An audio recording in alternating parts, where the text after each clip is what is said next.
स्वागत है आपका हमारे चैनल योगा एजुकेशन इंडिया में।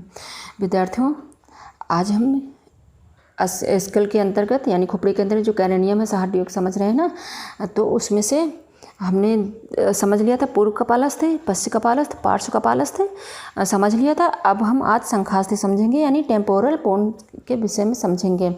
यह किस प्रकार से रहती है हमारे शरीर में, शरीर क्या हेड में यानी स्कल में। तो आइए अब इसके विषय में विस्तार से समझेंगे और आप नोट्स भी साथ साथ बनाते चलेंगे ताकि आपको अच्छे से समझ में आ जाए। ये विद्यार्थियों, ये हड्डियां सिर के दोनों ओर पार्श्व में स्थित होती है। ये कहाँ पर रहती है ये हड्डी? जो संखास्थ नामक की हड्डी यानी टेम्पोरल बोन है। ये जो हड्डियाँ सिर के दोनों, सिर जो हमारा ये सिर है, सिर के दोनों ओर पार्श्व में स्थित होती है। इसके ऊपर पार्श्व कपालस्थ और सामने ललाटास्थ, पीछे पश्च कपालस्थ तथा नीचे जबड़े के ऊपरी भाग की स्थित रहती है। नीचे जबड़े में ऊपरी भाग की स्थित रहती है यानी इस जगह पर स्थित रहती है। दोबारा समझ लो। देखो, ये जो हड्डी है सिर के दोनों ओर, किस ओर? दोनों ओर, ये ध्यान दें, और दोनों ओर पार्श्व में स्थित होती है। इसके ऊपर जो इस हड्डी के ऊपर कपालस्थ, पार्श्व कपालस्थ, ठीक, सामने ललाटस्थ, ठीक, ललाटास्थ और पीछे पश्च कपालस्थ तथा नीचे जबड़े की ऊपरी भाग की स्थित रहती है। इसमें 2 छिद्र होते हैं। कितने होते हैं संखास्थ में? 2 छिद्र होते हैं। एक है कान का छिद्र तथा नीचे की ओर का छिद्र। एक हो गया कान का छिद्र। यहाँ पर हड्डी रहती नहीं है। कान आप टच करिए अपने आप से अपने कान की तरफ, तो आपकी खुद समझ में आ जाएगा कि कान का छिद्र तथा नीचे की ओर और नीचे की ओर का छिद्र, यानी एक हो गया कान का छिद्र और दूसरा नीचे की ओर का छिद्र, जिसे क्या कहते हैं? जिसे क्रोटिड, इंग्लिश में क्रोटिड कैनाल कहते हैं। और यानी जिसके द्वारा इंटरनल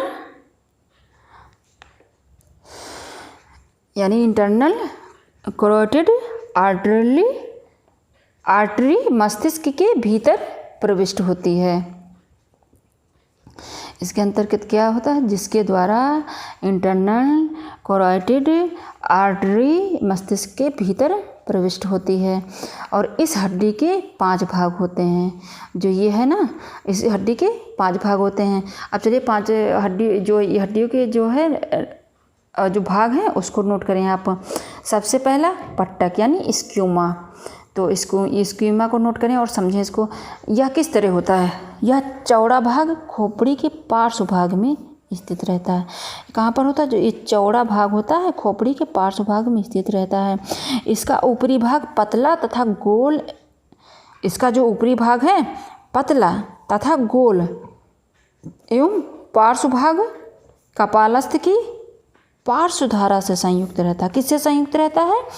पार्श्व भाग कपालस्थ की पार्श्व भाग हो गया, एक कपालस्थ हो गया कि पार्श्व धारा से संयुक्त रहता है। इसका अग्रभाग ललाटास्थ से जुड़ता है। इसका आगे का भाग किससे जुड़ता है? ललाटास्थ से जुड़ता है यानी पट्टक का। अब दोबारा समझ लें कि यह जो पट्टक है यानी स्क्यूमा, यह चौड़ा भाग खोपड़ी के पार्श्व भाग में स्थित रहता है।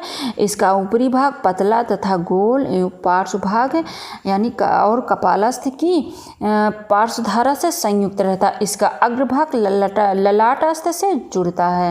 इतना आपने समझ लिया होगा। अब चलिए कर्णमूल को समझते हैं। प्रवर्ध या सेकंड पार्ट यानी कर्णमूल प्रवर्ध यानी मस्टर्ड प्रोसेस। यह कनपटी का पिछला भाग है जो पश्च कपालस्थ के पट्टक के अग्रभाग से जुड़ा रहता है। यानी कर्णमूल प्रवर्ध है क्या है? यह कनपटी का पिछला भाग है। कहाँ का? कनपटी, जो हमारे कनपटी है उसके पिछला भाग है, या जो पश्च कपालस्थ यानी पीछे के कपालस्थ के पट्टक के अग्रभाग से जुड़ा रहता है। यह कान के छिद्र के पीछे होता है। तो आशा करते हैं आपके समझ में आ गया होगा। आप तीसरा भाग समझते हैं, पिट्रस। पिट्रस समझते हैं, पिट्रस पोर्टिन। चलो इसको समझते हैं कि यह सिर के भीतर रहने वाला कनपटी का भाग है। यह क्या है? सिर के भीतर रहने वाला कनपटी का भाग है, जिसके पश्च भाग में कपालस्थ है, यानी पश्च भाग में कपालस्थ होता है, और अग्रभाग में जातुकास्थ यानी स्पाइनोइड बोन स्थित रहती है। इसके कारण श्रवण अंग स्थिर बने रहते हैं।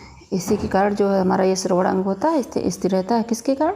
ये जो जातुकास्थ में स्थित रहती है, यानी स्पाइनोइड बोन स्थित रहती है, इसके कारण श्रवण अंग स्थिर बने रहते हैं।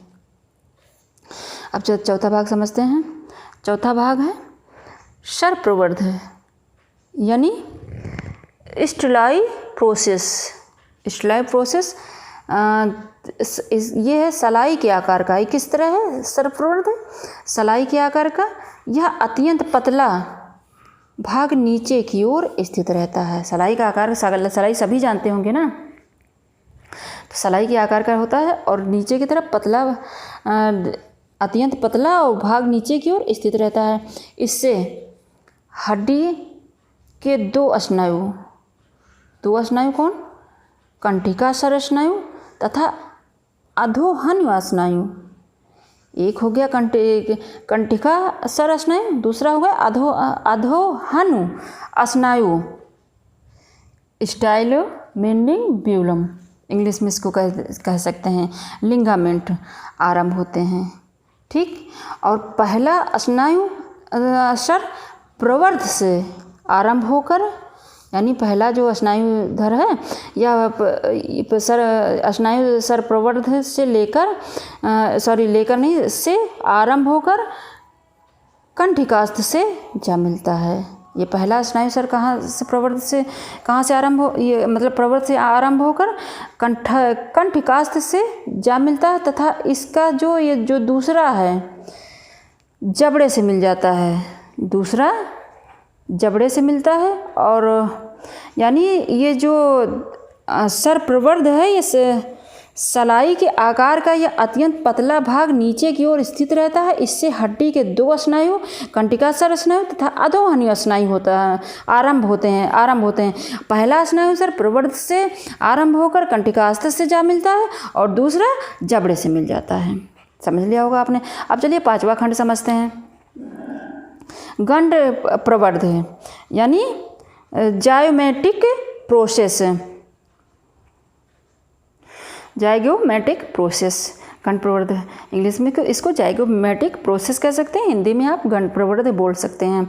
यह एक पतली लंबी हड्डी होती है जो कान के छिद्र के समीप से आरंभ होकर सामने गंडास्थ यानी जाइगोमेट्रिक बोन से जाकर मिल जाती है। ठीक,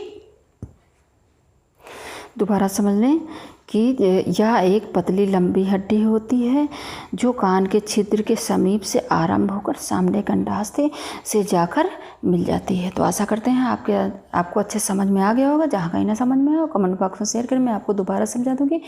और अगर हमारे चैनल पर नए हैं तो सबसे पहले मेरे चैनल को सब्सक्राइब करें और बेल आइकन को प्रेस करना मत भूलें, ताकि मैं जैसे वीडियो अपलोड करूँ आपको तुरंत नोटिफिकेशन प्राप्त हो। और अपने इष्ट मित्रों को भी शेयर करना, जरूर शेयर करना। तो धन्यवाद विद्यार्थियों। और अगले वीडियो में हम बताएंगे कीलकास्थ यानी जातुकास्थ के विषय में विस्तार से बताएंगे आपको।